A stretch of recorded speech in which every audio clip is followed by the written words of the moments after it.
तो गाइस आज इस वीडियो में हम लोग बात करने वाले हैं आर्टिकुलेशन पॉइंट्स क्या होता है। सो गाइस पिछले वीडियो में हम लोगों ने देखा था ब्रिजेस क्या होता है। तो यार ब्रिजेस मतलब अगर कोई भी एज किस ग्राफ से हम हटा दें तो नंबर ऑफ कनेक्टेड कंपोनेंट्स मेरे इंक्रीज हो जाने चाहिए। सो गाइस अगर इस ग्राफ में देखा जाए तो यहाँ पे ये एज या एज इन दोनों में से अगर मैं कोई भी एज हटा दूं तो यहाँ पे नंबर ऑफ कनेक्टेड कंपोनेंट्स बढ़ जाएंगे। सपोज दैट मैं ये एज हटा देता हूँ तो मेरे नंबर ऑफ कनेक्टेड कंपोनेंट्स यहाँ पे 2 हो जाएंगे। ठीक है, पहले एक फैमिली थी, अब यहाँ पे 2 फैमिली हो चुकी है। सेम यहाँ पे आर्टिकुलेशन पॉइंट्स का भी वही कॉन्सेप्ट है कि अगर मैं किसी नोड को हटा दूँ तो क्या नोड को हटाने पे जो मेरे कंपोनेंट्स है वो क्या इंक्रीज होंगे। तो अगर मैं इस ग्राफ में देखूँ तो इस ग्राफ में अगर मैं इस टू को हटा दूं तो मेरी जो फैमिली है, पहले एक फैमिली थी जिसमें 5 मेंबर थे, वो टूट के मेरी 2 फैमिली हो जाएगी जिसमें 2 मेंबर हो जाएंगे। ओके, अगर मैं 2 को हटा के यहाँ से गायब कर दूं तो क्या होगा, ये वाली एजेस दोनों हट जाएंगी, ये वाली एजेस दोनों हट जाएंगी, तो 1 और 3 बचेगा, 4 और 5 बचेगा। तो बेसिकली ये हमारा आर्टिकुलेशन पॉइंट। अब यार हम लोग इसे निकालेंगे कैसे। तो यार पिछले वीडियो में हम लोगों ने इन टाइम और लो टाइम के बारे में पढ़ा था, क्या हम लोग उसका कुछ यूज़ कर सकते हैं। तो आइए देखते हैं। सो गाइस कुछ ऐसा हम लोगों ने दिया था कि अगर मैंने 1 से स्टार्ट किया तो इसका इन टाइम है 1, लो टाइम भी स्टार्टिंग में है 1, फिर मैं 2 पे गया, इसका इन टाइम भी है 2 और लो टाइम भी है 2, मैं 4 पे गया, इसका इन टाइम था 3, लो टाइम था 3, मैं इसके बाद 5 पे पहुंचा, इसका इन टाइम था मेरा 4 और लो टाइम था 4। 5 ने देखा कि मेरा एक और बंदा है जो पहले से विजिट हो चुका है और इसका इन टाइम इसके लो टाइम से कम है, तो इसने अपडेट करके 4 की जगह यहाँ पे 2 भर दिया।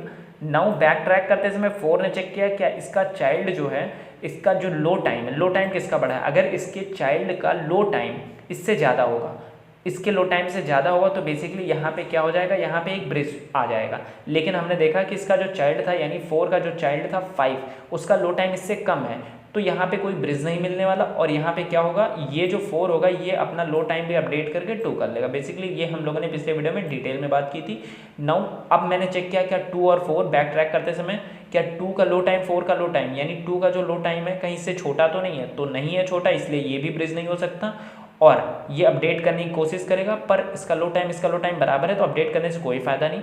नाउ 2 के बाद अभी कॉल खत्म नहीं हुई, 2 के बाद मेरा 3 पे पहुंचेगा, तो 3 का जो इन टाइम होना चाहिए वो यहाँ पे आएगा 5 और यहाँ पे इसका लो टाइम भी स्टार्टिंग में 5 भर जाएगा। नाउ 3 चेक करेगा क्या कोई ऐसा बंदा है जो पहले से विजिट में आ चुका है और उसका इन टाइम कम है, तो इसने देखा हाँ ये इस विजिट में आ चुका है, इसका इन टाइम कम है और ये इसका पेरेंट भी नहीं है। ठीक है, क्योंकि 3 का पेरेंट 2 है। नाउ 3 ने चेक किया, बिल्कुल चेक किया और इसका लो टाइम, इसका इन टाइम कम था इसके लो टाइम से, तो 3 ने अपडेट करके अपना लो टाइम बंद कर दिया। नाउ बैक ट्रैक करते समय सारी कॉल्स पूरी हो गई, तो बैक ट्रैक करते समय 2, 3 में चेकिंग होगी क्या 2 का जो लो टाइम है और यहाँ पे देखो जो 3 का लो टाइम है, इनमें से अगर या एक तरीके से देखो 2 का जो इन टाइम है वो क्या कहीं इससे छोटा तो नहीं है 3 के लो टाइम से, तो नहीं छोटा नहीं है बल्कि बड़ा है, तो ये भी मेरा एक ब्रिज नहीं होगा। तो ब्रिज नहीं होगा तो क्या करेगा ये अपडेट करके 2 की जगह यहाँ पे कर देगा 1। तो बेसिकली ऐसा हम लोगों ने पढ़ा था ब्रिज कैसे देखते हैं। नाउ अगर हम लोग ध्यान से देखें आर्टिकुलेशन पॉइंट कैसे देखते हैं, तो यार हम लोग एक एग्जाम्पल देखते हैं। सो गाइज अगर एग्जाम्पल कुछ ऐसा है और मैंने इस नोट से स्टार्ट किया है तो यहाँ पे 1,1 ये हो जाएगा। नाउ यहाँ पे मेरा पहुँचेगा तो ये हो जाएगा 2,2। नाउ इसके बाद ये होगा 3,3 और इसके बाद जो लास्ट वाला होगा ये होगा 4,4। नाउ 4,4 यहाँ पे सारी कॉल्स पूरी हो चुकी हैं और इससे कोई ऐसा नोड मिला है जो कि पहले से विजिटेड में हो और उसका लो टाइम कम हो या उसका इन टाइम कम हो इससे, तो ऐसा कोई नहीं मिला। नाउ 3 इससे अपडेट करना चाहता था पर नहीं अपडेट कर पाएगा, तो देखो यार ये जो मेरा है ये क्या है, ये ब्रिज है, क्योंकि इसका जो मेरा यहाँ पे इन टाइम है ये इससे इसके लो टाइम से छोटा है। और यहाँ पे देखो ये ब्रिज के साथ साथ क्या है, एक आर्टिकुलेशन पॉइंट भी है यहाँ पे, क्योंकि अगर इस ब्रिज को हटाया जाए तो भी अलग हो जाएगा और अगर इस वाली नोड को हटा दिया जाए तो भी ये बेसिकली अलग हो जाएगा। नाउ सेम केस यहाँ पे इस और इस नोड के बीच में मेरा क्या है, ये एक ब्रिज है और इस ब्रिज में क्या है, ये वाला मेरा आर्टिकुलेशन पॉइंट है। तो यार यहाँ पे हम ये देख रहे हैं कि अगर लेफ्ट से राइट कोई मेरा ब्रिज होता है यानी पेरेंट से चाइल्ड की तरफ मेरा कोई ब्रिज होता है, तो ये जो मेरा पेरेंट वाला होता है ये मेरा क्या आर्टिकुलेशन पॉइंट हो जाता है। ओके, ये मेरा आर्टिकुलेशन पॉइंट हो जाता है, ये हमने देख लिया। नाउ मैं आपको एक और एग्जांपल देता हूँ। सो गाइज अगर इस एग्जांपल की बात की जाए तो अगर मैं इस नोड से स्टार्ट करूँ तो इसका in time common low time 1,1 हो जाएगा, यहाँ पे इसका इन टाइम लो टाइम 2,2 हो जाएगा और उसके बाद ये हो जाएगा 3,3। नाउ इसके बाद मेरा 4,4। नाउ 4,4 ने देखा एक ना इसका हो जाएगा 4,4। ना 4,4 ने देखा कि एक ऐसा बंदा पहले से मौजूद है जिसका इन टाइम कम है इससे, तो इसने अपडेट कर लिया। ना ये हो गया 4,2, बैक ट्रैक करते समय इसने भी अपडेट कर लिया, और ये हो गया 3,2। नाउ 2,2 3,2, क्या ये एक ब्रिज है? बिल्कुल कोई ब्रिज नहीं है, क्योंकि इसका जो मेरा ये इन टाइम है, इन टाइम इससे क्या होना चाहिए, छोटा होना चाहिए, पर यहाँ पे बराबर है, तो ये एक ब्रिज नहीं है। नाउ अब यार यहाँ पे बात करो, यहाँ पे क्या ये ब्रिज है? बेसिकली ये ब्रिज है। ओके, सो अगर यहाँ पे बात करूँ क्या ये एक ब्रिज है? बिल्कुल ब्रिज है, तो ये एक ब्रिज हो गया। नाउ ब्रिज में ये क्या था? ये मेरा था पेरेंट और ये मेरा था चाइल्ड, क्योंकि पेरेंट से चाइल्ड की तरफ कॉल हुई थी। नाउ अगर देखो क्या यहाँ पे पेरेंट चाइल्ड के बीच में अगर एक ब्रिज है, तो क्या मेरा पेरेंट आर्टिकुलेशन पॉइंट है? तो अगर मैं इस पेरेंट को हटा दूँ तो क्या नंबर ऑफ कनेक्टेड कंपोनेंट्स मेरे इंक्रीज हुए? बिल्कुल नहीं इंक्रीज हुए, क्योंकि पहले भी मेरा एक ही फैमिली थी। नाउ अगर मैंने इसको हटा के यहाँ से गैप कर दिया तो मेरी अभी भी एक ही फैमिली है, जिसमें कितने मेंबर है? 3 मेंबर है। बेसिकली मेंबर तो कम हो गए, पर फैमिलीज यानी कनेक्टेड कंपोनेंट्स हमारे इंक्रीज नहीं हुए। तो गाइज यहाँ से हमने एक बात देखी कि ज़रूरी नहीं कि अगर लेफ्ट से राइट मेरा कोई ब्रिज मौजूद है तो क्या लेफ्ट वाला ज़रूरी नहीं यहाँ पे मेरा आर्टिकुलेशन पॉइंट्स ही हो। नाउ ये जो केस है, ये जो मेरा लेफ्ट वाला आर्टिकुलेशन पॉइंट्स नहीं होता, ये कब नहीं होता है? अगर ध्यान से देखो तो ये तब नहीं होता है जब इसकी जो डिग्री है मेरी, डिग्री 1 है। डिग्री जब 1 होती है तब ये आर्टिकुलेशन पॉइंट नहीं होता। यानी अगर इधर भी कुछ होता, सपोज दैट इधर भी कुछ होता, तो इसको हटाने पे क्या होता? इसको हटाने पे ये अलग हो जाता और ये अलग हो जाता। तो बेसिकली अगर हम लोग ध्यान से देखें यहाँ पे तो क्या हो रहा है, अगर जहाँ पे भी मेरा लेफ्ट से राइट मेरा अगर कोई ब्रिज मिल रहा है तो मेरा लेफ्ट वाले की जो डिग्री होनी चाहिए वो क्या होनी चाहिए? वो मोर देन 1 होनी चाहिए। अगर आपको डिग्री नहीं पता तो मैं डिग्री आपको बता देता हूँ।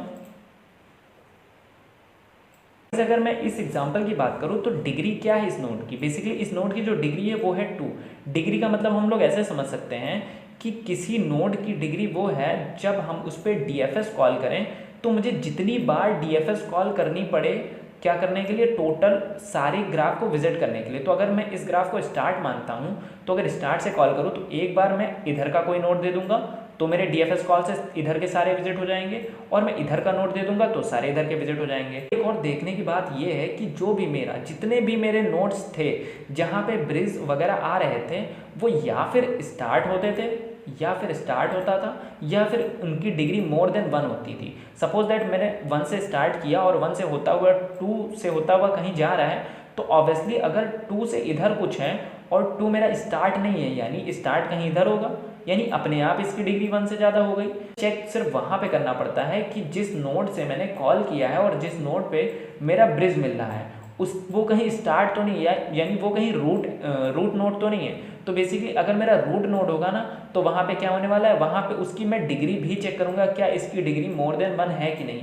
और रूट नोड के अलावा अगर कहीं भी मुझे कोई भी आर्टिकुलेशन पॉइंट मिल रहा है या कोई भी ब्रिज मिल रहा है तो अपने आप उसकी डिग्री मोर देन 1 हो जाएगी, क्योंकि कहीं और से आया होगा ना। अगर स्टार्ट यहाँ पे है और मैं इस जगह पे मुझे आर्टिकुलेशन पॉइंट मिल रहा है या इस जगह पे मुझे ब्रिज मिल रहा है इधर के साइड कुछ, तो इसका मतलब ये है ना इधर भी कुछ रहा होगा ना, तभी तो ये यहाँ से आया, तो इसकी डिग्री अपने आप मोर देन 1 हो जाएगी। लेकिन स्टार्ट के लिए हमें दिक्कत होती है, इसलिए स्टार्ट के लिए मुझे अलग से चेक करना पड़ता है। तो यार अब हम लोग जा रहे हैं इसका एक कोड लिखने, ठीक है। तो ये वाला जो एग्जांपल है, इस एग्जांपल में हम लोग कोड लिखेंगे जिसमें ये जो मेरा 2 है ये मेरा क्या है, आर्टिकुलेशन पॉइंट है, और एक और 1, 2, 3 इस पर भी हम लोग कोड बनाएंगे। इस वाले एग्जाम्पल पे 1, 2 और 3। ओके गाइस, इस वाले एग्जांपल पे भी हम लोग कोड बनाएंगे और इस एग्जांपल पे भी कोड बनाएंगे। तो पहले इस पे करते हैं। सो गाइस, अगर हम इस कोड की बात करें तो बेसिकली ये है मेरा पूरा कोड, और ये कोड सेम कोड है, बिल्कुल बेसिकली मिलता जुलता कोड है जैसा कि हमने पिछले वीडियो में फाइंडिंग ब्रिज से बनाया था। ओके, सो चेंज क्या है? चेंज ये सारी चीज़ें सेम है। हमने यहाँ पे एक एक्स्ट्रा रूट ले रखा है, और क्या किया है यहाँ पे मैंने क्या किया, देखो बेसिकली करना क्या है, मुझे अगर मेरा जो भी नोड है वो अगर वहाँ पे मुझे ब्रिज मिल जाता है और वो मेरा रूट नहीं है तो मुझे कोई दिक्कत नहीं। मैं सिंपल क्या करूँगा, जैसे इस कंडीशन में देखो, जैसे कि हम लोगों ने क्या किया था, DFS चलाया था और उसके बाद हम लोगों ने चेक किया था कि time of that node is less than या फिर इक्वल टू, यहाँ पे इक्वल टू कंडीशन भी आएगी और ब्रिज में केवल वहाँ पे लेस देन की कंडीशन आती थी।